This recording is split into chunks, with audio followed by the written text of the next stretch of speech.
so proud to say I won this state in a landslide. We won it by so much. And remember, I had the couple of little statements, too big to rig, make it too big to rig, because these people cheat like hell. They cheat like hell, but we won it by a lot, and maybe we should run again. Should we run one more time? I'd like to do that. But I got more votes than any candidate in the history of Pennsylvania. Can you believe that, Mo? You would have gotten more. And today I'm especially honored to be here in the place that builds some of the toughest vehicles on the road, Mack Trucks. Mack Trucks is doing a great job. We have all of the Mack people, the chairman, we have the whole group of here, all the leaders, the big guys. They're trying to get a contract for 15,000 trucks. 15,000. I said, that's a lot. I said, how many are you looking for? 10, 15? No, 15,000. So that's a lot of trucks. For more than 100 years, this legendary company has been making trucks right here in eastern Pennsylvania, building the heavy-duty machinery that keeps our economy rolling, our factories moving, and our industries rolling all across the nation.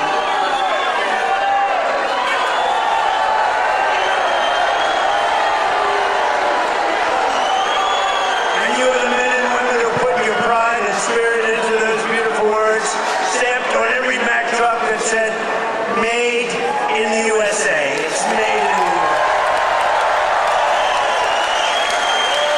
And I want to especially thank the president of Mack Trucks, Stephen Roy, who I just met, who's a great guy, a great patriot, very Republican too, which I like. He's a very strong Republican. Stephen, where are you, Stephen? Stephen. We got to get a certain very talented congressman reelected. You know that we got to get him. Where are you? Where are you, Mr. Congressman? We got to get you back in. Thank you, and thank you, Stephen. But a very special thanks to every single worker at this fantastic factory. The job you're doing here is incredible. And I know you're applying for a big one, and we'll see how that goes. We'll have to call up some people and see if it's good. If your price is right. Is your price right, Stephen? I don't know. Maybe we'll get it down a little bit. We'll get it down. 15,000 trucks. That's a lot of trucks. But that's what this is all about. It's greatness. You built this country, and you are the ones who are making America great again. We're the hottest country in the world. For decades. For decades, the workers of this Commonwealth watched globalist politicians let other countries rip you off and close your factories, rob your jobs, take them away to foreign lands. And then I came along. We stopped it very quickly. Then we had a rigged election. But they were so stupid they kept everything going a little bit for us. And what we've done in the last year and a half, nobody's ever seen anything like it. They put America first, they put China first, they put illegal aliens first, and everybody else first but you. But we put you first by a lot. But at long last, you finally have a president who is putting workers first, putting Pennsylvania first, and putting America first. We're doing that, and we're doing that like nobody's ever seen before. And starting on my first day back in office, and this goes all the way back to 2016 too, but right from a year and a half ago, nobody's ever seen anything like this. We're the hottest country anywhere in the world by a lot. But I stood up to the trade cheaters and abusers and violators of the world like no president has ever stood up before. And now I'm standing up again because Iran cannot have a nuclear weapon, if that's okay. And we're doing quite well. I placed 50% tariffs on foreign copper, aluminum, and steel so they couldn't come in and steal your jobs. And sometimes even more than 100% tariffs. They weren't going to come in from foreign lands and steal your jobs. If they wanted to come in, they pay 100%, they pay 200%, they pay I don't care what it is. They're not going to steal your jobs, okay? And they stop.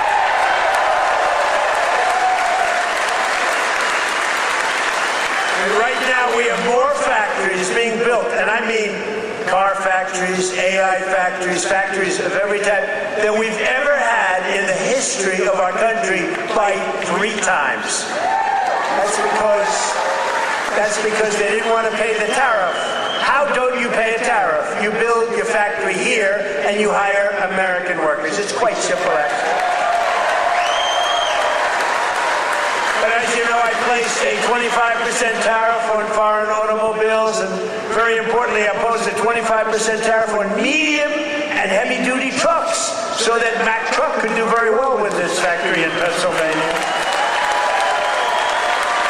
But all American roads will be filled with American trucks very shortly. Very few people are able to compete with us anymore. They used to rip us off. It was like we were a bunch of babies. American labor worked with us too. I just met the head of your unions, and they've been terrific. They work with us and they're fair. They treated us good. Maybe we can negotiate a little bit tougher. Where the hell are the union guys? Those guys are great. They're great. There they are. I want to just say hello. We gotta make sure you vote for our congressman here. I'm not doing this for my help. Music. We even have music. Within a single year of taking office, I slashed trade deficit with China by the largest amount in the history of trade.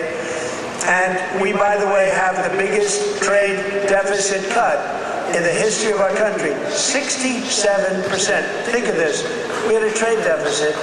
We cut our trade deficit. If you're a president and you cut it by 1%, they say, oh, you're doing a great job. 2%, you're a genius.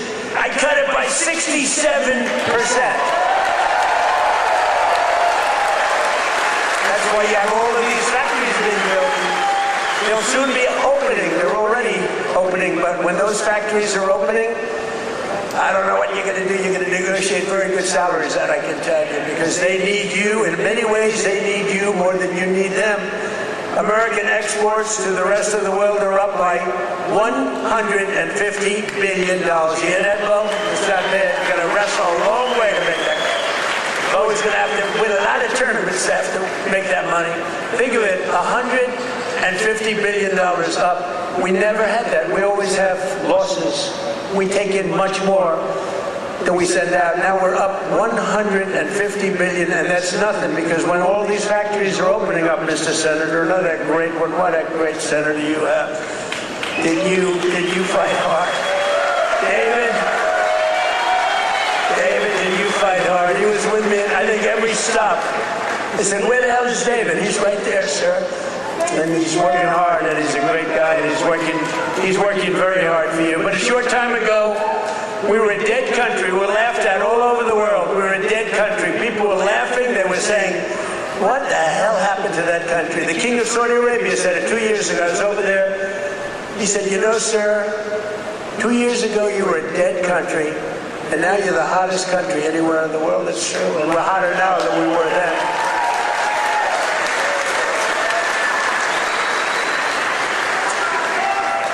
He then proceeded to announce that he's investing $2 trillion in our country, along with Qatar, along with UAE.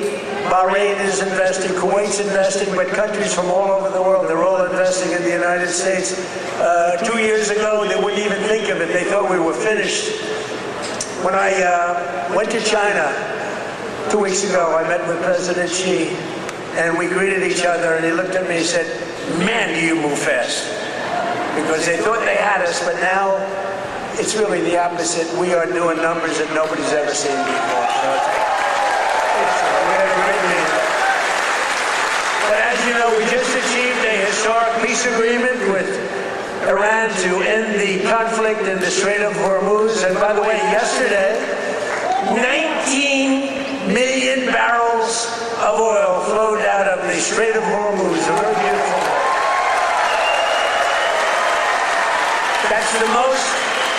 That's the most oil in the history of the Strait.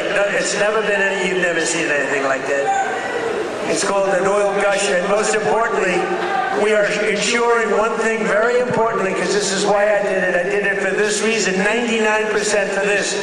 Iran will never have a nuclear weapon. And they've agreed to that. But remember, This wasn't easy. We had 47 years worth of presidents and other people, other countries too. We're not the only one that never did anything. They were the bully of the Middle East. And now we're leaving Iran with no Navy, no Air Force, no anti-aircraft, no missile capability, no nuclear program. We're leaving them without any nuclear capacity, and they've agreed to that. And we're getting along quite well, although if you read the fake news, you never know. Think of it. The fake news, they have no army, they have no navy, they have no air force, they have no anti-aircraft. We can fly over Tehran just at will. Nobody going to do anything to us. And then I read the fake news that they're doing quite well. They're not doing quite well. These people right there, look at all of them. Whoa! Whoa! Whoa! That's a lot of press. That's almost as much press as Bo had at the White House last week when he knocked out his opponent in the first round. I think you had more. Bo had more press. But the Iran economy has been crushed and their defense industrial base has been damaged so severely that it'll take them many years to rebuild, many, many years. And now we're trying to work out a deal that's fair. And we also want to work out a deal. You know, the stock market hit a new high today again. And oil, for the first time in months, hit, think of it, $70 a barrel. So we got a 70. That equates to a very low price that oil is going to come charging down. And with oil comes everything else. Because I inherited from these Democrats. You know, they're Democrats. I changed the E for a U. It's very simple, Democrats. I don't know why I didn't think of that 9 years ago. I just thought of it about a month ago. They're Democrats because their policies are so dumb. Men and women's sports. You know, Bo was with one of the great champions, Tony. Tony, could you have taken most women in the heavyweight championship? He was the heavyweight champion of the world. Do you think you would have had trouble with a woman of approximately your size? It'd be hard to find a woman of your size, but if we did, I think you would have been okay. What do you think, Bo? Could you have handled it? I think so. What about you, Bo? Could you handle a woman of approximately, or what, 182 or something? Think there's a 182-pounder that could give you a little tussle? I don't think so. I don't think so. He's such a nice guy. She said, no, not really. I don't think so. When she looked at those ears of Bo, when she looked at those ears, she'll say, I'll take a pass. She'll say, I'm not going to fight that guy. The average price of gasoline nationwide is down 60 cents a gallon just from a short while ago. And remember this. We had to make this detour. We had to go to Iran. You can't let them blow up the Middle East and then us, if that's possible. We would have gotten them before, but they would have blown up Israel. They would have blown up the entire Middle East. You can't let that. You want to see a bad economy? That's a bad economy. So, but remember that our oil in the middle of this conflict was less than it was for Sleepy Joe Biden. And we're putting out a fire. Biden, Clinton, Bush, all of them. Barack Hussein Obama. Have you heard of him? Have you heard of Barack Hussein Obama? None of them did anything. Obama gave them $1.7 billion in green cash. Remember, on a 747, they flew over piles of cash. $1.7 billion. Gave them hundreds of billions of dollars and thought they could bribe them into peace. No, the only thing they understand is what these guys in the front row understand is the hammer. Because if you look at what we did to their nuclear capacity with those beautiful B-2 bombers, that was truly a hammer. In fact, we named it a hammer, Operation Hammer. But our economy is ready to soar to levels the world has not seen before. I believe that, David. I think it's going to levels that nobody's ever seen before. All these factories are being built and they're going to be occupied. They're hiring people now. It's going to be something very beautiful. I don't know who's going to follow me, but remember that I was the one that did it, okay? Somebody's going to walk into office and they're going to have the most successful country in history, and they're going to be bragging what a great job they did. And we did it. In 4 long years of the crooked Joe Biden administration, they got less than $1 trillion of new investments. So think of it, Crooked Joe. What do you like better, Sleepy Joe or Crooked Joe? Ready? Sleepy Joe. Crooked Joe. I'm surprised. I like Sleepy Joe better, but they're both good. I use them both. But in less than 1 year, so they did much less than $1 trillion of investment from outside the world. Much less than 1 trillion. We just have the final. We had 11 months and 18, but we just got the final. $19.1 trillion in 12 months. Can you believe it? Investment from all over the globe. And since the election, the stock market has set 73 all-time records. In other words, yeah, sit down. We got plenty of time. It's an honor that you all stand. Oh, look who we have, the Wall. Stand up, Wall. Look at this guy. I'm going to get a suit just like that guy. I'll bet he's been to 200 rallies. Him and, where are my guys? Oh, look at my guys, front row Joes. I got these front row Joes.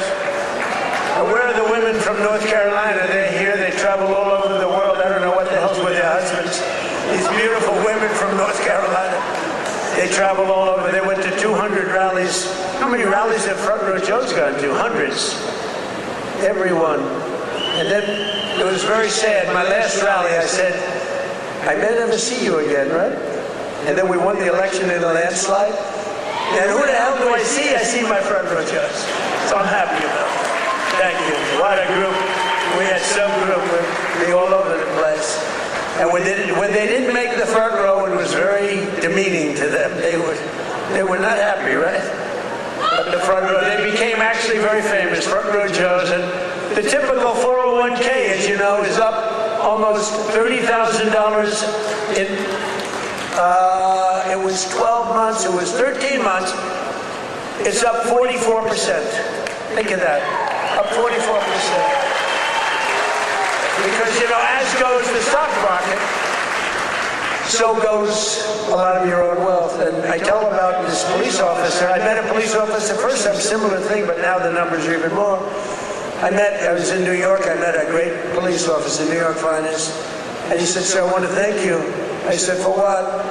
He said, my wife didn't think much of me very much. We were having marital difficulty, actually. She thought I was nothing. I'm a police officer. I'm a tough guy. I looked at him. The muscles were all over the place. He didn't suffer from that. But she thought maybe that muscle wasn't so good because he was always losing money in the stock market. And he said, sir, in the last year and a half, my 401k is up 74%, sir. And she thinks I'm Warren Buffett. She thinks I'm a super genius. I said, how are you getting along with her? He said, well, I'm not so sure I like her anymore, but that's like, I won't tell you that. I refuse to say that.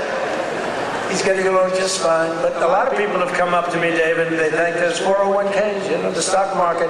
Who has a 401k here? Yeah, a lot of people.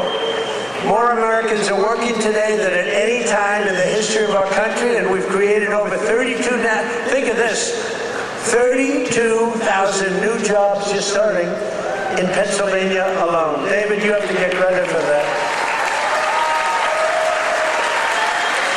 And in the last few months alone, we've added 2,600 Pennsylvania manufacturing jobs, and that number is going to go much, much higher as the factories start to open. Because right here in Lehigh Valley, Eli Lilly has just announced, great company by the way, drug company, a $3.5 billion investment in a brand new state-of-the-art manufacturing facility right down the road. That's going to create over 1,000 jobs, just that one. Nokia is investing $30 million to expand its semiconductor testing and packaging operations, thousands of jobs. And B. Braun has announced a $20 million expansion of its medical device manufacturing operation in Allentown. I love Allentown. I love any place that votes for me, which is the entire state of Pennsylvania, the entire Commonwealth. Never make the mistake of using the word state. Well, I'm not sure that people care, but the Commonwealth of Pennsylvania voted for us at levels that nobody's ever seen before, David, and you too, and we're proud of you because you had guts. This man had guts. He lost one time to a tough candidate, and he did it again to a tougher candidate, and I tell him if he didn't win, his wife, who's a beautiful woman, would have left him. I'm telling you. Dina, she would have left him. So he had great courage doing it a second time. He was a very successful guy. He ran, stand up, Dave. She would have left. I was so worried because he's a friend of mine, and that was a tough race. You know, he was running against a guy 24 years, and his father was in for like 30 years. That's a long time, and he had to beat him knowing the pressure. That's called pressure. Knowing his wife was gone if he didn't make it. She was gone 100%. But he's married actually to a terrific woman. She probably would have stayed. I'm not 100% sure. And last year I saved a great American company, U.S. Steel, and we're keeping its headquarters in Pennsylvania where it belongs. And $17 billion has been invested by a great company in saving U.S. Steel. They were gone. I think they were closed up and they were ready to go. And now they're building factories like nobody's ever seen. They're expanding the operations and building a couple of brand new steel plants. They're up to over 17 billion, which is a lot more than they even told us. Because they've fallen in love with this Commonwealth. They've fallen in love with your whole area, the people. I think they've fallen in love with the people more than anything else is what they told me, because they've done more than they said they would. And thanks to our great Republican majorities in Congress last 4th of July, I proudly signed the largest tax cuts in American history. We gave you the biggest tax cuts in American history. Not bad. Not bad.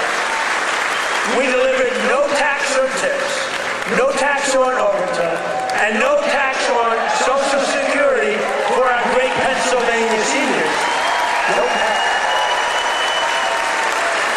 And our tax cuts are projected to boost take-home pay for Pennsylvanians by an average of more than $10,000 a year per household. That alone should win us the midterms. We got to win the Muse, and we got to win the midterms. Muse is another great guy. Stand up, Muse. Been with me forever. He was thinking about running for governor. I think he would have won, but he was thinking about running for governor. And they said, I want you to stay in Congress. I want you to stay. And we appreciate it. You've done a great job.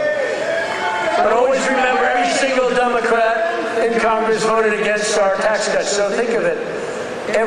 All of those tax cuts and many more, they want to raise your taxes, not lower them. They voted against tax cuts. You know, all my life, I sort of been political in that I found it very interesting. I was a very successful real estate person, but I love watching politics. And my whole life I watched politicians say, we will cut your taxes, we will cut. I never heard these people say, we will raise your taxes. This country has gotten very strange politically, especially with all the communists that are up for election. You know, you have communists. These aren't socialists, these are communists. And they're all up. How about the guy in Maine? He's got the Nazi stickers. He's got the whole deal, and they're trying to say so for 8 years, 10 years, they said Trump is a Nazi. Now they can't say that anymore because they have a guy with a tattoo on his chest. It's unbelievable. But they voted against no tax on Social Security. They voted against no tax on tips. They voted against no tax on overtime, and if they got into office, you will have all of those taxes and all of that money that you're saving, including the big savings on Social Security. It's going to all be terminated. You're going to have to start paying it. They want to pay it. I don't know what's wrong with these people. They voted in favor of the estate tax or the death tax on your farms and your businesses. You know, farmers and small business people, they love their children. If they love them, it's great. Most of the people love them. Some can't stand. I know people that can't stand their kids are not going to leave them 10 cents. But if you love your child, you want to leave your farm, especially from these farmers, it's born in them somehow. They want to have their children on the farm. The children don't want to leave, but sometimes they're land rich and cash poor. You know, I've known that expression too. I've oftentimes been land rich and cash poor. It's not a good period of time. And you die and you have an estate and they tax you at 40, 50, 60%. And they end up losing their farm, losing their small business, And in many cases, you don't read about this, they commit suicide. They actually go out and commit suicide because they're forced off their farm by a bank. They have to go out and borrow money from a bank. And they're forced to go out, borrow the money. They're unable to pay the loan at the bank. Even if it's a nice bank, they give them a chance, they give them another chance, and then they ultimately foreclose, they lose everything, and in many cases, they commit suicide. And I said, we're not going to have that crap go on. So you have no estate tax to pay on your small farm, small business, on your farms, your businesses. And you can, if you love your children, you can leave your farm or your small business to your child, and they're not going to lose it. If you don't love your children, then don't listen to what I'm saying, because it doesn't matter. If you don't like them, don't leave them anything. The hell with them. They probably deserve it. But think of it, the Democrats voted against the border wall. The border wall gave us the safest border. We have the safest border now in the history of the country. They voted against voter ID. You know why they voted against voter ID? Because they want to cheat. There's only one reason. Mr. Wall, right? Correct. Where do I get that suit? One day, I don't know if it's very presidential. I'm going to walk up in a suit with the design of the wall on it. I don't know. What do you think? I already have a very elegant wife, and she says, darling, please, don't dance. It's not presidential. I said, but the people love it when I dance. And she said, please, the men and women's sports, please don't do the weightlifting thing. And don't do the swimming thing. You know, the weightlifter where he goes up. The record stood for years and years. And this young lady, she's trying out for the Olympics, and she's going to do it. And the record stood for 19 years, and they put an eighth of an ounce on one side, an eighth of an ounce on the other. They have to understand, Melania, who's now a movie star, she got the #1. Can you believe she hit big with the ball? That's not good. There can only be one star in a family, please remember that. But they put a little eighth, like a feather on one side, a little bit, just to break the record. The parents are sitting right there where Big Bo is. He's a nasty guy, that punch he threw. Gotta be very nice to Bo. Gotta be very nice. Gotta make sure he's never angry at me. But she said her parents are right there in the front, and they're so proud. The father's not so proud because he knows she's not going to do it. Because she's a woman, that's a lot of weight. The mother, though, is screaming, darling, I love you, do it. And she gets over the weights, and she stays there. And then she gets him, and she gets him. And the mother's screaming, darling, I love you, darling.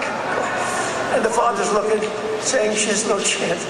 And she's like this, you see it? Drops him. And she's like devastated for the rest of her life. And then a guy comes along who transitioned. That's the term. I've gotten very good at that term. I used to take a lot of heat for my definition of the movement over. But he transitioned. He was a poor, very poor, bottom of the line, male weightlifter. But now he's a female weightlifter.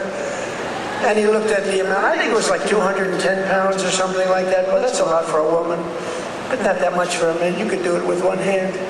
And he goes, looks down at the weight.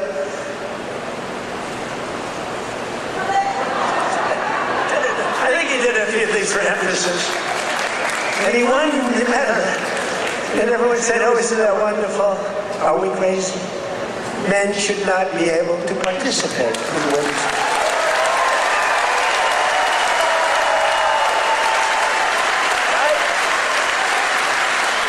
That's a 99 percentage. You ever hear the fake news? They said, that's an 80-20 issue. No, it's not. It's 99-1. You know, I've been doing politics now for 10 years. Not that long, considering I've won 3 elections. You know, so we not. But we did great in the second one. It was a rigged deal. But pretty short. But with all of that, and all of the time I spent speaking to people, they say, sir, could you cut taxes on this? Could you get me a tax deduction on a car loan? I did that. By the way, I did that. If you borrow money to buy a car, you get it. All these things. They asked me for hundreds of things. Not once did anyone ever come up to me and say, sir, please, this is so vital. You have to be able to have men play in women's sports. Please, sir, could you pull that off? I've never had anyone ask me for that. So I say it's a 99 to 1 issue, not 80-20. The fake news back there, they say, oh, that's a tight issue. But I don't like talking about it because I want them to continue on with that. I want them to continue on with the, they're in favor of the mutilization of your child for transgender purposes, the mutilization of your child. And I would say politically it's a very good thing to run against a person that's in favor of that kind of stuff.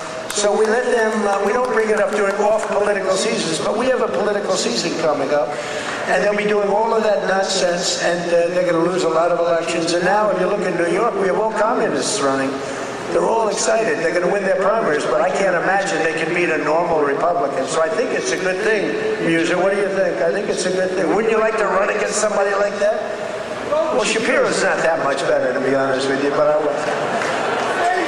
They're all being forced. They're all being forced. A guy like Shapiro, he's going to be forced to the left. Otherwise, he's not going to get the nomination. But they voted against proof of citizenship. Think of it. We'd like to have proof of citizenship. You walk into the voting booth. Would it be okay, sir, if I looked at you and said, how dare you ask me for my citizenship? You know, in California, if you ask that question to a voter, you are criminally liable. In other words, they can put you in jail. If you say, sir, do you have proof of citizenship? They put you in jail if they ask that question. You're not allowed to ask that. Did you know that? It's the craziest thing I've ever seen going on. Hey, did they screw the kid, Pratt? Boy, he's leading, and all of a sudden he's lost. And it was sort of interesting. The election, you ever see an election where they're 2.5 weeks in? An election that takes weeks to count the votes? But after the evening, it looked like he was going to win, or certainly be in the runoff. And then I started hearing rumors as the days went by, days and days went by, that Pratt is fading. He's fading. I said, they rigged the election. And then lo and behold, he didn't qualify, even though he was so far up in the third place person that it was almost impossible, and he didn't qualify. And then it started happening with the next candidate, Steve Hilton, who's running for governor. He was up in front, just about leading, no problem. And all of a sudden, about 4 or 5 days after, this is after the election's over, they said, Steve Hilton is starting to lose votes. I said, here we go again. And I called up the U.S. Attorney in California. They said, we're going to have a number in the next week. Next week.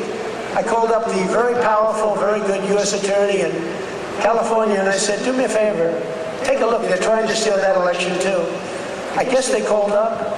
They said, this is the U.S. Attorney call. We have your great U.S. Attorney here today, by the way, and your assistant U.S. Attorney. They're doing great. David, thank you. So over the next week, he was definitely going to lose, but the U.S. Attorney called. We wanted to check your votes. About an hour after the call, ladies and gentlemen, Mr. Hilton has won. So had I not made that call, Steve Hilton would right now be watching the election from home. So I don't know, he would have a great chance, but the election's totally rigged. California's totally rigged. All mail-in ballots, it's a disgrace. We got to pass the Save America Act, okay?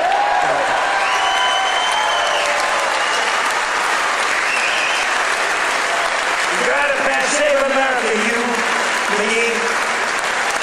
Please, guys, what love. A friend of mine is a very big real estate developer, but he's got a problem with speaking in front of crowds. He chokes, he chokes like a dog. He said, how do you do it? I say, it's easy, because there's so much love in the room. There's so much unbelievable love. It's easy. He's got this tremendous fear of speaking. He said, the guy's a major player. Most of you have heard of him. And he's a killer. He destroys people for a living. Financially, not physically, financially. Physically, he can barely walk. He's a basket case. But he's up here, he's very smart. And he destroys people, very rich. But he can't get up in front of a crowd and talk. I said, what's wrong with you? He said, I don't know, I have a fear of crowds. You believe it? All sorts of people. A lot of people want to do what I did. A lot of people, well, David did it. David was very successful, but he's a great speaker. But a lot of people, they say, well, Trump became president from being a very successful businessman. He became president. I want to do it too. And that's when they find out that they might have the flaw of speaking, or even worse, is a terrible past.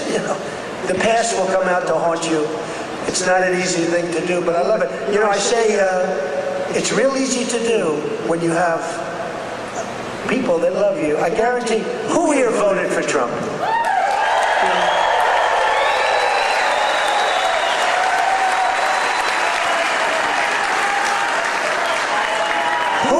Who didn't? What? This is dangerous, so don't raise your hand. Think you're going to be cute, because you might be a big problem, and they'll blame me for causing problems. Who did not vote for Trump? Young man, he wants to be. He's a young man, he thinks he's being cute. As he gets pounded on. No, he just said, no, I did. I was the first. He said I'm the first to elect. But the Democrats voted in favor of Iran having a nuclear weapon, and they voted against military spending, but I overrode that. Let me tell you, if the Democrats get in, your 15,000 trucks that Mr. Roy is looking to get are dead. They're not going to have 15,000, they're not going to have 15 trucks. They'll be back to the number I originally guessed, right? How many are you making, 15? 15,000 trucks will be down to nothing, zero. And they'll make you put electric on it, electric, so that when you're in the middle of a jungle someplace and you need a charge, where's my charging booth? As opposed to carrying a nice tank of diesel on your back, throwing it in and taking off, right? Where's my charging booth, they'll be saying. They created we created the strongest military in history, and you see that with Venezuela, one-day operation, right? Good army.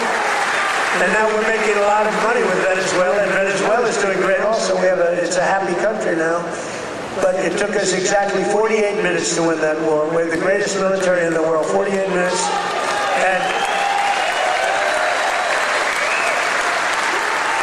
And we paid for the cost of the war, wait till you hear this, 28 times already. More, but 28 times. So the cost of the war, we've already, because we brought millions of barrels of oil out, and we're getting along great. The people running it, they're our people, they're great people, and the people are happy in the country. They have smiles, they were miserable, they were starving, but they have a lot of oil under that ground. You know how you find oil in Venezuela? Just look at the ground. You'll see oil bubbling up. They have so much oil. They don't know what to do with it, but they had a bad system. They're making more money now for the country than they've ever made before, and we're making a lot of money too. But also Iran, we knocked them out. 1 week it was essentially militarily over. Much bigger country, 91 million people. And much different ideology. The ideology of the Muslims is slightly different than the ideology of the Catholics.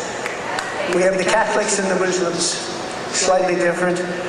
But Venezuela's been great, and Iran's been great. I mean, if Iran's reasonable, if they're smart, otherwise we'll have to finish the job, which will take about maybe less than a week.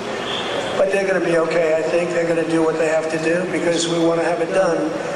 But they voted against lower energy prices, the Democrats did, and then they went on to create the highest energy prices that we've ever had in the history of our country. People don't realize that. Much higher than ours during a war. They had the highest inflation in history. The highest inflation in history. They say 48 years, but that's sort of history as far as I'm concerned. And they were absolutely terrible on affordability. Remember, I got here, my first day, the fake news is screaming at me, what about affordability? I'm only here 1 day. Remember, eggs were up about 5 times higher than they ever were? And we have prices are coming down right now at levels that you've never seen. And now with oil crashing, you're going to see something really amazing. And to top everything else, they let 25 million people into our country, many of them criminals and thugs and people from mental institutions and drug dealers. They even let 11,888 murderers into our country. Murders, 11,888, more than 50% of which have killed more than one person. And I've gotten the worst of them out. We've gotten them out, Tom Homan and our whole group of people.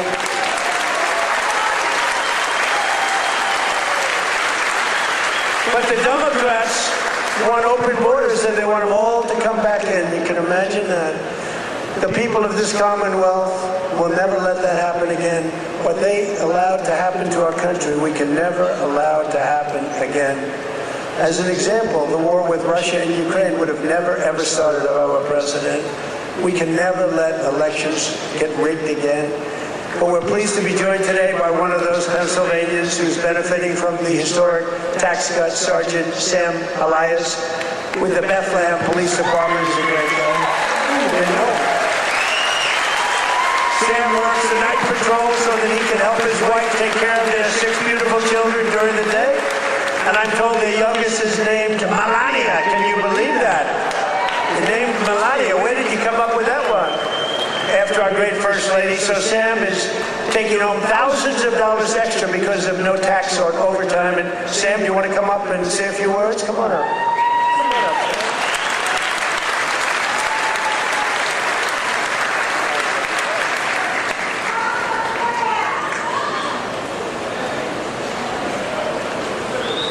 Thank you. Good afternoon, everyone.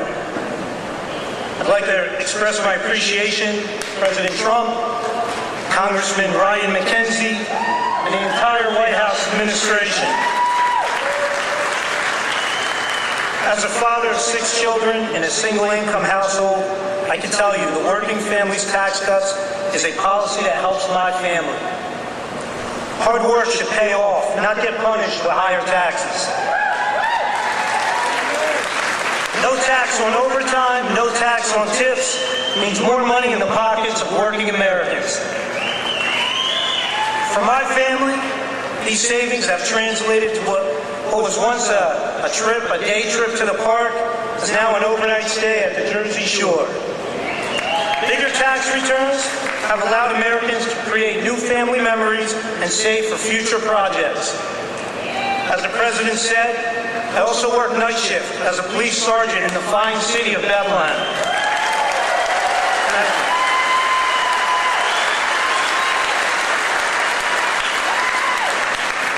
A shortage in police recruitment has left our department depleted of officers. Our officers get called out for overtime to cover these shortages. Some pay periods, officers are working over 40 hours of overtime. That's why I'm grateful for no tax on overtime. Thank you, Mr. President.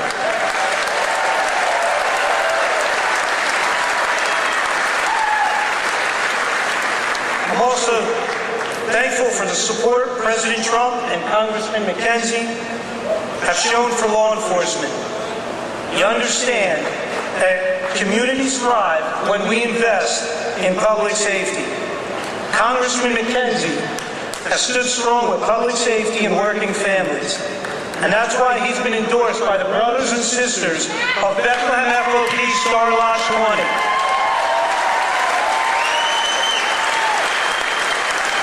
Congressman McKenzie has been on the front lines in supporting public safety. He secured $700,000 for the Bethlehem Police Department for much-needed technology and equipment upgrades at our police department, along with bringing home $1.6 million in funding for volunteer firehouses and infrastructure. Thank you, Congressman.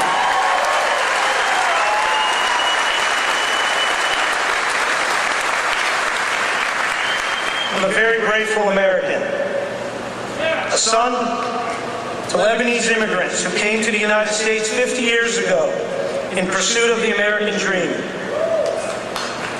My 80-year-old father is here with me today.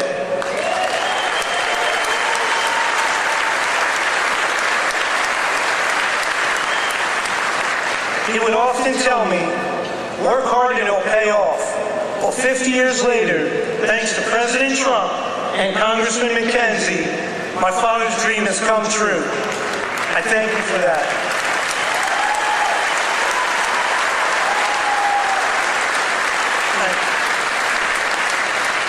Additionally, thank you to President Trump and your entire administration.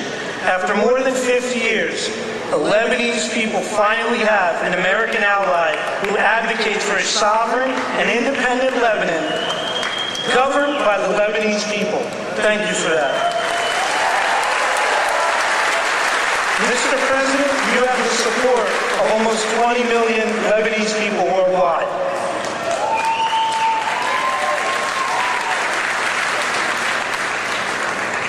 Leadership is more than a title, it's action. I'm grateful for the actions coming from President Trump and Congressman Ryan McKenzie. Your actions have prioritized the American dream. Less taxes, safer communities, and America First policies. I thank you, President Trump. Happy belated birthday, and happy birthday to the United States of America. Thank you, and God bless.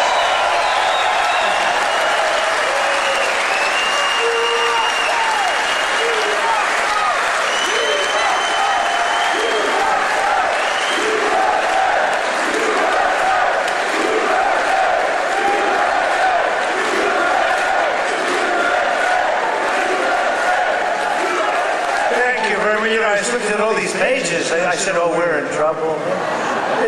But you know what? That was good. That was a good job. I was a little worried when I saw the pages. Very good. Great job. Sam, where's your father? Hello, Bob. How are you? Got a good boy. Got a good boy. Yeah. Taking care of your people. So our administration is also delivering one historic win after another for another group that works a lot of overtime, and that's our great auto workers. We have a lot of auto workers in here today. Just as I promised, the UAW workers, and we did great with them. You know, Republicans, I don't know, for whatever reason, they don't do like I do. But in the campaign, I ended Biden's insane electric vehicle mandate, that crazy mandate, which meant that in a short while all cars had to be all electric, and many of them would be built in China and others in foreign countries all over the world. That's what was going to happen, and I stopped that. I ended it in my first week in office. I ran on it. And you know what? If you like electric cars, I think that's great. I wouldn't say Elon was thrilled with what I did, but he understood that. But if you like electric cars, I think it's great, but you have to have the right to buy a regular, I mean, we have more gasoline than any country anywhere in the world if you want to have gas. If you want to have a hybrid, you can have whatever the hell you want, including electric. But I terminated Biden's disastrous fuel emission standards that would have crushed Mack Trucks.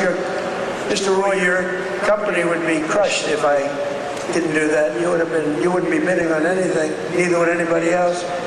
It was the most insane environmental regulations ever conceived of by man. It was totally unreasonable and ridiculous. And you can sell trucks for much less money that are now much better trucks that work, that actually work. And we made interest on auto loans, fully tax deductible, but only if you buy a car that is made in the USA. Otherwise, we're not interested. And I say to the auto manufacturing business in America, we have more auto plants being built today than we've had in 60 years, and I think maybe ever. And bigger and better. They had a big one in a certain state that I love also. I love a lot of places. And they took out this old plant, but it was big. And I said, did you redo it yet? They said, we're not redoing it. We're ripping down and building a brand new one, a beauty. You know the one I'm talking about, Dave.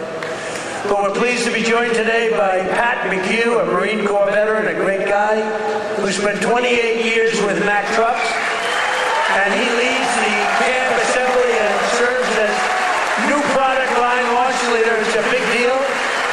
And Pat's grandfather worked here, his dad worked here, and now his son is working here and doing well. And they know how important it is to keep manufacturing jobs in Pennsylvania. Pat, say a few words.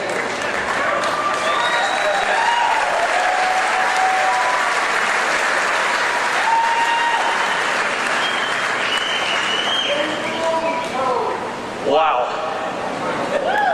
Good afternoon, Mr. President. It is a profound honor and privilege to have you here with us today to help celebrate the upcoming 250th birthday of our America.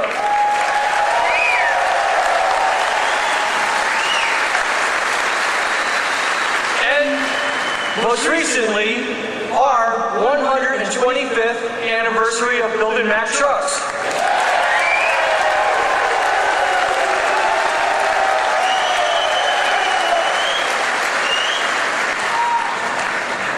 My name is Patrick McHugh Jr., and I am a proud Marine Corps veteran.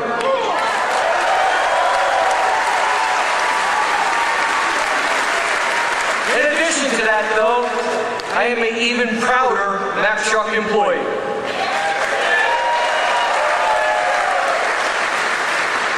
Standing here with me today is my father and my son, both Mack Truck workers. Together, they have a combined 78 years working experience building the greatest trucks on earth.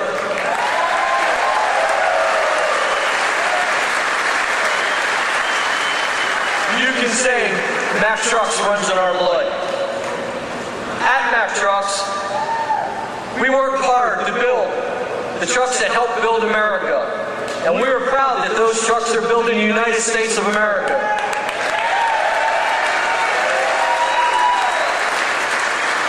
Along with our UAW colleagues, we're open for business and we're producing the best quality trucks we ever have.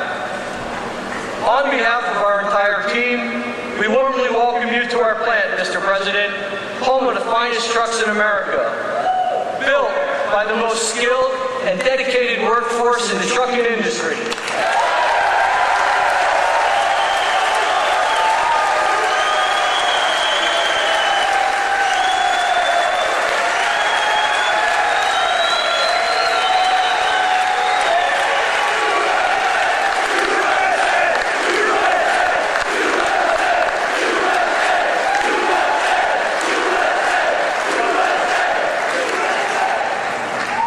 So, Mr. President, I want to say thank you for choosing to highlight Mack Trucks on your visit today, and thank you for supporting our American workforce.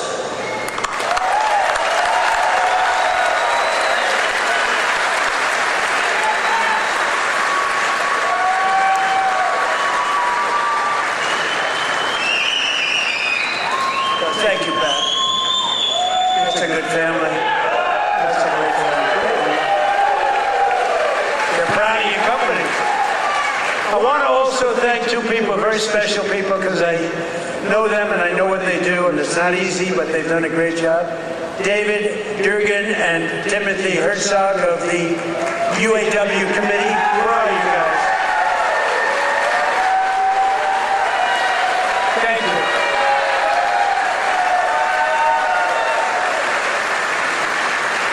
They do a good job representing you. Ease up just a little bit so they can get the contract. Just a little bit. Thank you, fellas. Get this congressman elected. That's what you got to do. But we're pleased to be joined also by Labor Secretary Keith Sonderling. Keith, where are you, Keith? Where's Keith? Hi, Keith. Good job. Is he treating you guys good? Is he all right? He better treat you good. A very special guy, somebody that everybody wanted. I have to tell you, everybody wanted him. He's some person who was actually an astronaut. He went out, he made a lot of money because he's smart, and he's now the NASA administrator. You saw that rocket 2 months ago up and go around the moon in record levels, the furthest any ship has ever flown, and come back, and he's working very heavily on the moon, but what he's done with NASA is amazing.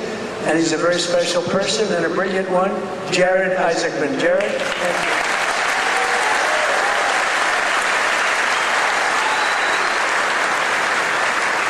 Great job. As well as, I introduced him a little bit only by the name David, because he knows me and I know him by David. But David McCormick is your senator, and he's a brilliant person, brilliant businessman. And he loves the Commonwealth. He loves Pennsylvania, and this is where he wanted to be, and he had a rough fight.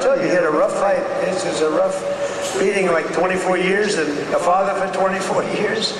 And I don't know, I said, I don't know, you sure you know what you're doing, David? But you won, and you won easily, and I'll tell you what, you have a great senator, one of the best in the country, so I just want to thank you very much.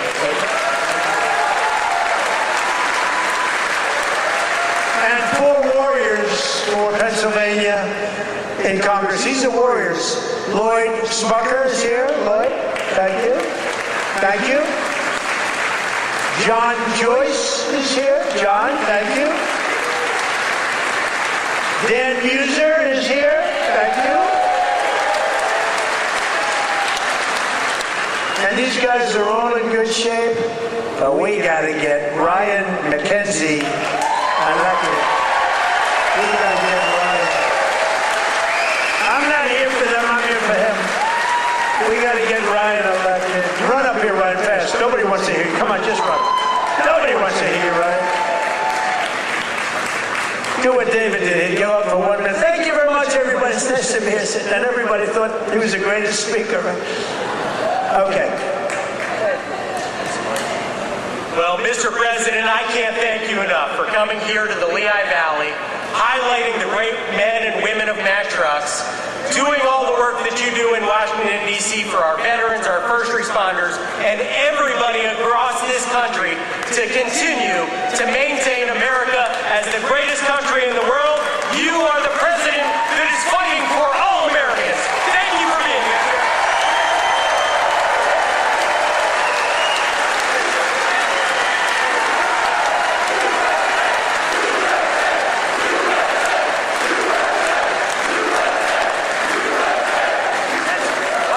That's great. He learned something from you, David. That's great. We also have one of the greatest writers anywhere in the country who knows more about the Commonwealth, Pennsylvania, I think, than anybody. She's a terrific person. Right from the beginning, she said Trump is going to win, therefore I like her. She said Trump is going to win in 2015. In fact, she wrote an article in 2014. She said this guy Trump should run. I hadn't thought too much about it. I was having a lot of fun putting up buildings. But she was very early on, and I don't think there's anybody that knows more about it. They used to call it the Rust Belt. I call it the Money Belt now. It's gone from the Rust Belt to the Money Belt. Either one is okay, but there's nobody that knows more about it than Selena Zito. She's fantastic. Where are you, Selena? Where are you, Selena, with your beautiful daughter? Thank you, Selena. Selena's an incredible woman, and her daughter is following in her footsteps. She's just been so good. Very powerful writer, actually. Some of the biggest papers in the world. It's nice to have good stories on occasion, truthful stories. Thanks as well to the president of the NRA who's here with me, Bill Bockenberg. Bill?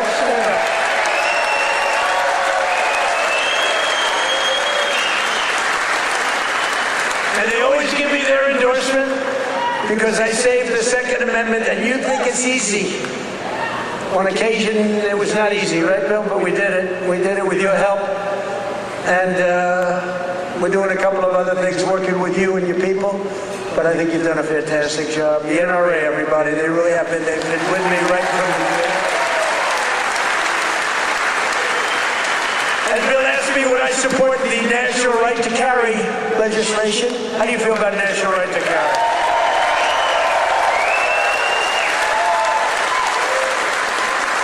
That's my free poll. You know what that is? That's a free poll. I don't have to pay $300,000 to somebody that doesn't even do polling, you know? You give your phony numbers. See, those are real numbers.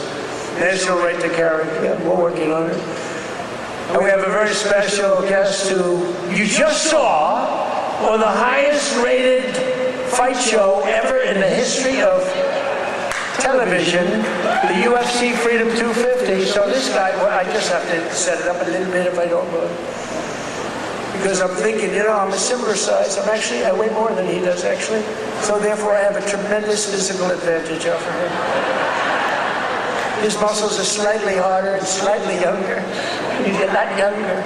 But I think I can do it because I'm a great athlete. He knows I'm a very good golfer. And I'm much better off on the golf course against him than I am with the wrestling, man.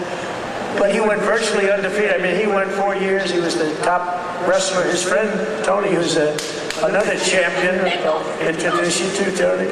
But these two guys were on the Penn State team, and Bo Nickel, but, I mean, you couldn't defeat the guy. And then, he had every battle. I guess he was a 3 or 4 time All-American.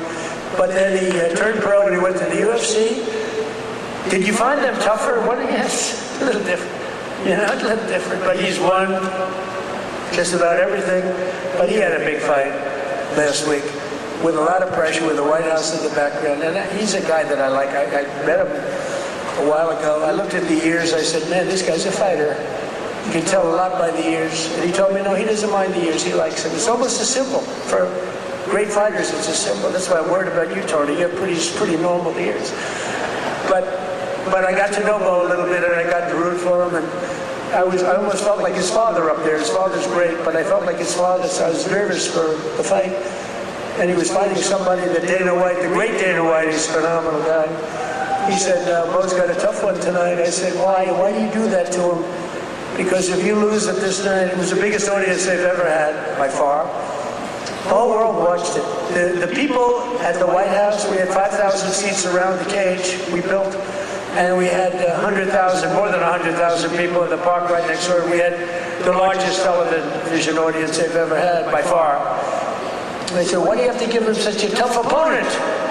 He was pretty tough. But then it happened. So Bo is known as a great wrestler because he was the best wrestler by far in college. Nobody could beat him. And I figured Bo would be wrestling. But no, he wasn't wrestling. He was punching. I said, Bo, grab his legs and start wrestling. That's what you do. But he didn't do that. He didn't listen to me. And he got a shot off that was brutal. And in the first round, right, knocked him out. He was really knocked out. Great fighter. The guy was a great fighter, is a great fighter. So I just want to thank, he's from Penn State. He loves Penn State. He is the NCAA wrestling champion.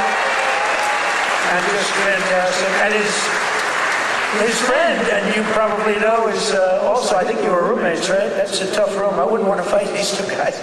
Let's go pick on those two guys. I don't think so. But he was the heavyweight.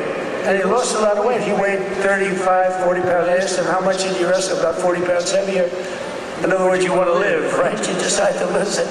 But he was also the champion, NCAA champion, and his name is Anthony Cassar. So come up here, fellas, because I want to just ask the audience a question. Come here, bud. So here's my question. If I work out for the next couple of months, really work hard, lifting those weights to it, and really work, could I beat Bo or Anthony in wrestling? You're very disloyal. You're very disloyal. Say it.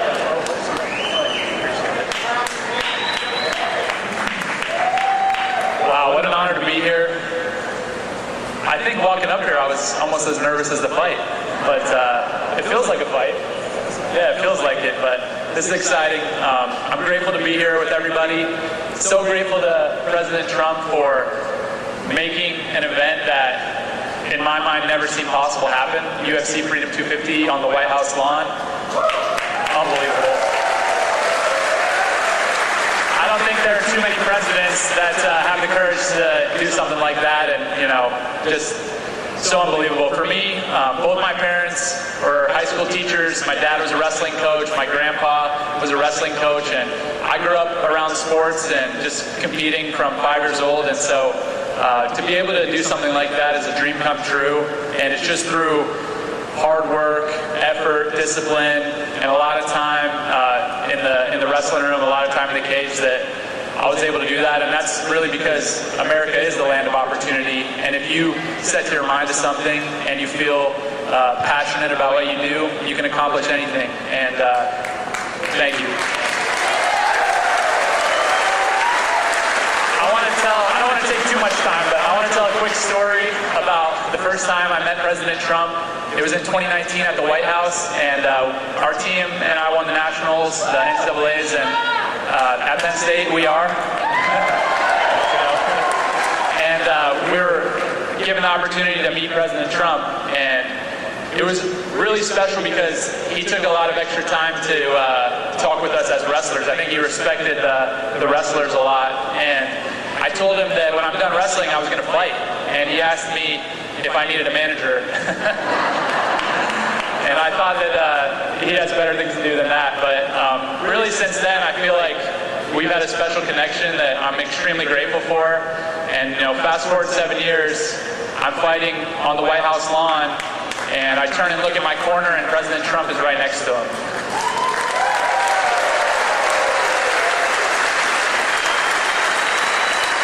And so it really felt to me like he was in my corner. I know that was something that was just so special, and I feel like just incredibly grateful. And overall, the whole week of the experience, everything, the word that kept coming to mind and the emotion that I kept feeling was gratitude.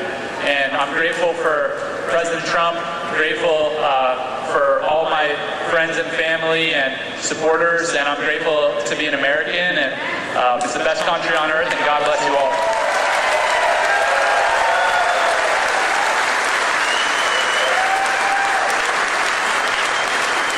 How's everybody doing?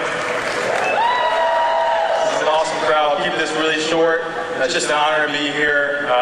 Bo and I have been roommates since our freshman year at Penn State, and never could imagine this, but it's an honor to support Mr. President, this great nation, and the American workers that build the foundation of the United States of America. So as a small business owner, real estate investor, I just want to thank President Trump for the big, beautiful bill, all he's done for small business owners. And most importantly, I pray that God will continue to bless him and guide him to lead this great nation, and God bless all of us. Thank you.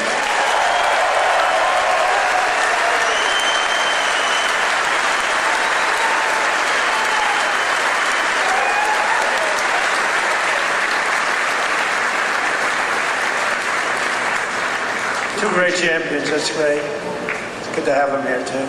We have a lot of champions in the audience. These are two very special people. When you do that, I was saying to myself, going into that ring and you got all these people. We had the richest and the biggest politicians. We had the biggest of everything.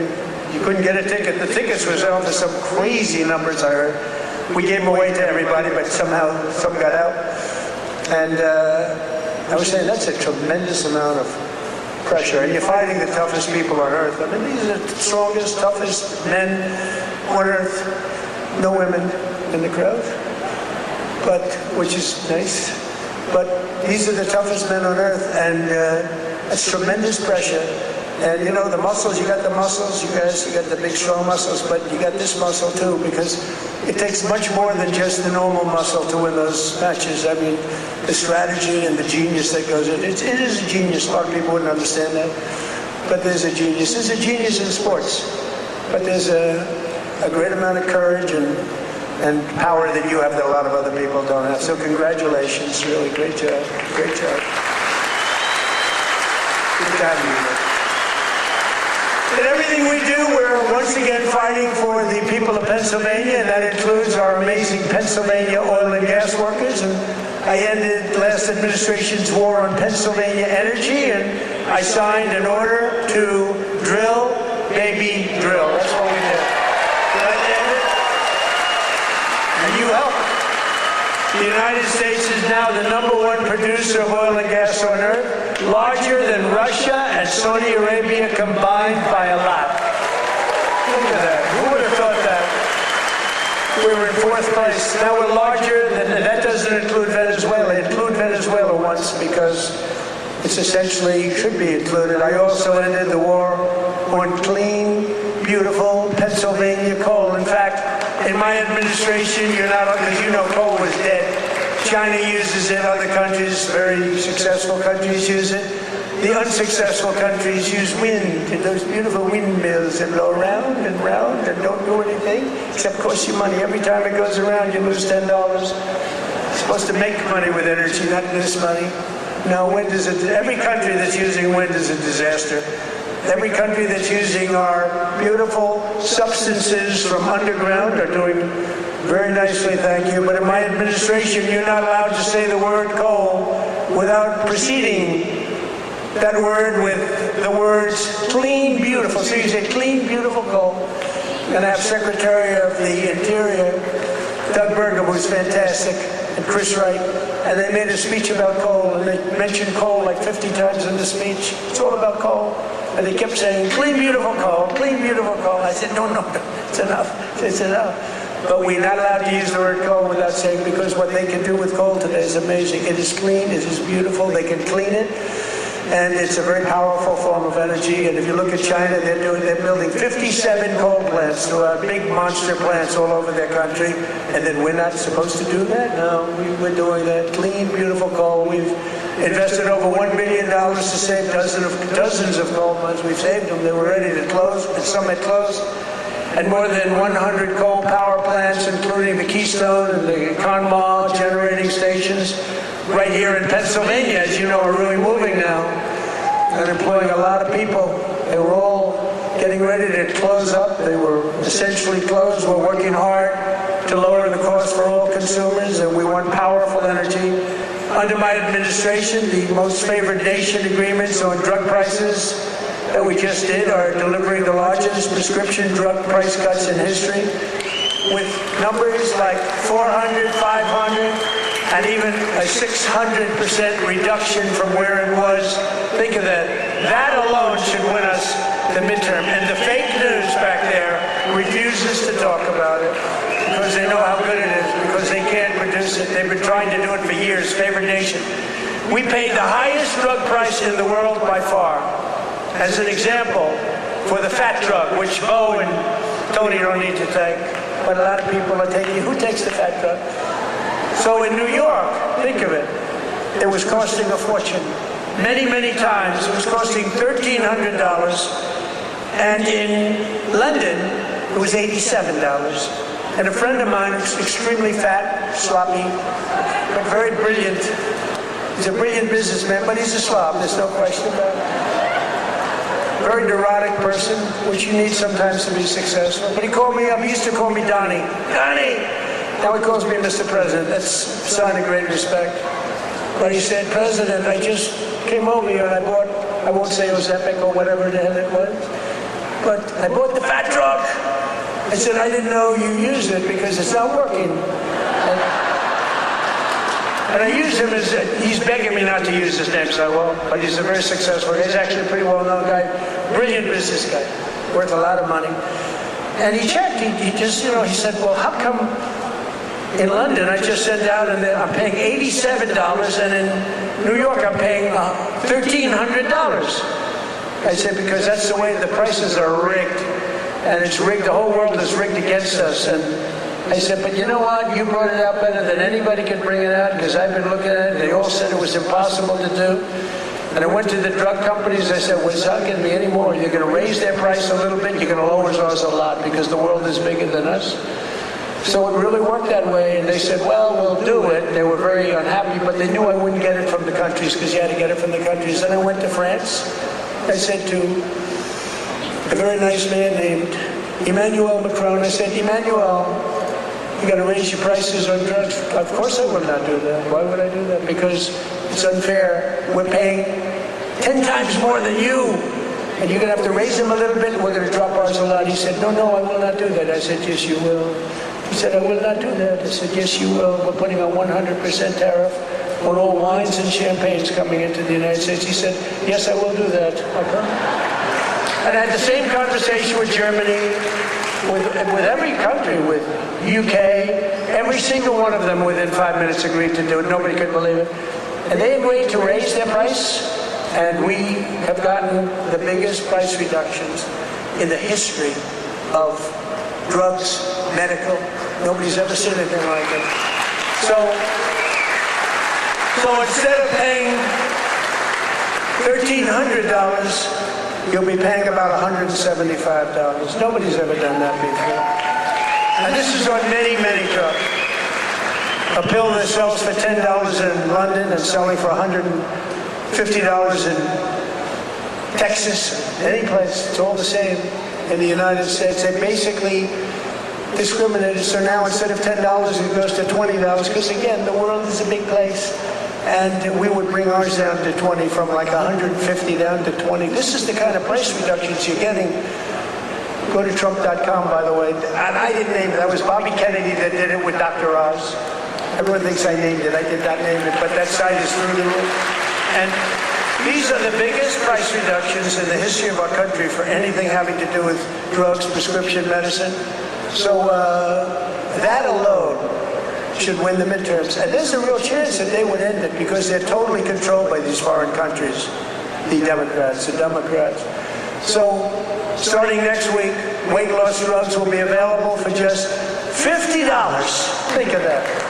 For seniors who previously had to pay $1,200, $1,300, $1,400, couldn't pay it. Think of that. Now, they don't want to write, look, they turn the cameras off when I talk about it because they don't want good stuff for us, because they don't want us to win elections. And why, I don't know. Why they want to have people pouring into our country, why they want to have high taxes, why they want to have all of these problems that took place over the last 4 years in the last administration, one of the worst administrations in history. But the other ones wouldn't be much better because they have all of these crazy policies. They've gone communist. But just over 1 year ago, we inherited the worst border in history, but I quickly turned it into the most secure border in the history of our country by far. Almost nobody's able to get in. And in the past 13 months, and this is a chart kept by generally Democrat people, in the past 13 months, 0 illegal aliens have been admitted into the United States.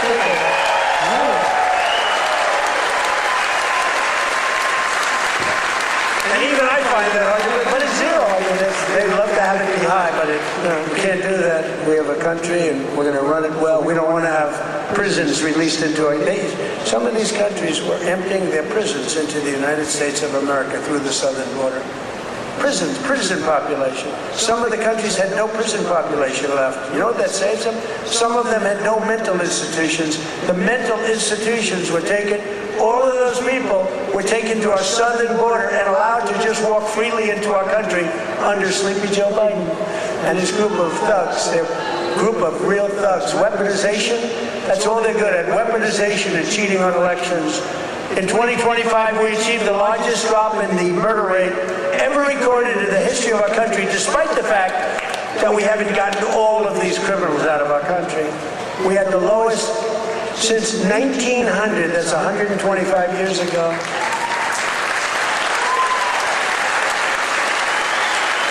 And we cut the flow of fentanyl across our border by 56%. That's a big number. And we cut the flow of illegal drugs coming in by water, coming in by ocean or sea. We cut it by 97%.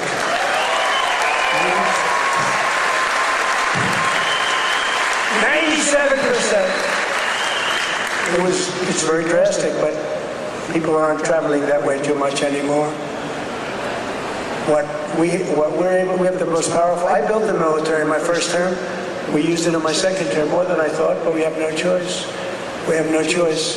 But think of it, we cut fentanyl. For years they've been interdicting. They've been grabbing boats, bringing them in, putting them in court. They go out by the same night, they're back sending drugs by the ocean, by the Gulf, by the sea. And now it's down 97%. And we're looking for the 3%, because I think those 3% are more brave than Ro Nickel was any day. The 3% of the people that are willing to get into a boat to deliver drugs now, they are the bravest people perhaps anywhere in the world. But it won't happen long, but what we've done is amazing. Our military, we have the greatest military in the world. We have the greatest law enforcement in the world.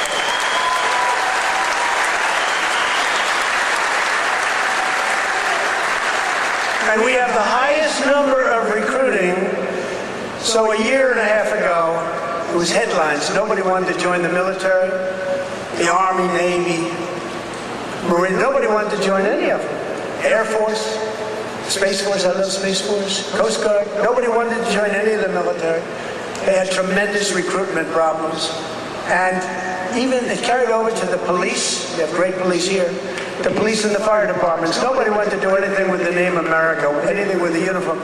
And today, we have the highest recruitment, the most successful recruitment. Every single slot is filled. And that includes, they want to be policemen, and they want to be firemen and women. So we went from the least successful in our history, David, to the most successful in the history in terms of recruitment. It was very embarrassing. A year and a half ago, 2 years ago, and it all happened from November 5th. That's when we won the election. From November 5th on, everybody wants to be a soldier. Everybody wants to be in the Army, the Navy, the Marine. They want to fly the jets in the Air Force. The Coast Guard is hot. Everything's hot.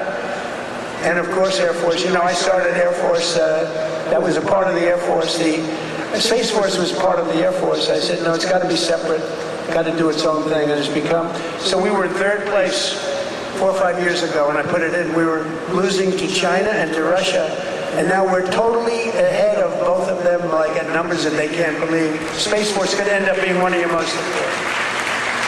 To stop the massive theft of taxpayer dollars, including millions of illegals, we've launched the war on fraud led by our great Vice President, J.D. Vance. Great job. Smart guy. We ended Medicaid for legal immigrants, and we redirected $50 billion to make the largest investment in rural health in the history of our country, hospitals and everything else in the rural areas. And with the help of our Republican majorities in Congress, we will defend our jobs, our factories, our safety, and we will defend our borders like never before. We will crush violent crime, impose harsh new penalties on dangerous repeat offenders that shouldn't be in our country, crack down on Marxist prosecutors and judges, and we will immediately end the most dangerous thing that's ever been put into our country from the standpoint of law enforcement. Is called no cash bail. You kill someone, you go to the judge, they let you out, then you kill somebody in the afternoon. It's crazy. That was the beginning of crime. We will pass the great health care plan to stop all payments to big insurance companies and give the money directly to the people so they can buy their own health care, which will be much better care at a much lower cost. And we will pass the Save America Act to protect our sacred American.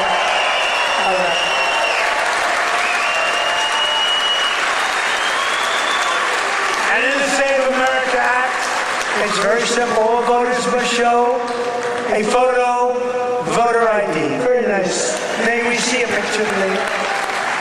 All voters must provide proof of citizenship. And there will be no mail-in ballots except for illness, disability, military deployment, or travel. And we will also, in that same bill, enshrine in permanent law no men in women's sports and no transgender surgery for our children. So together with the help of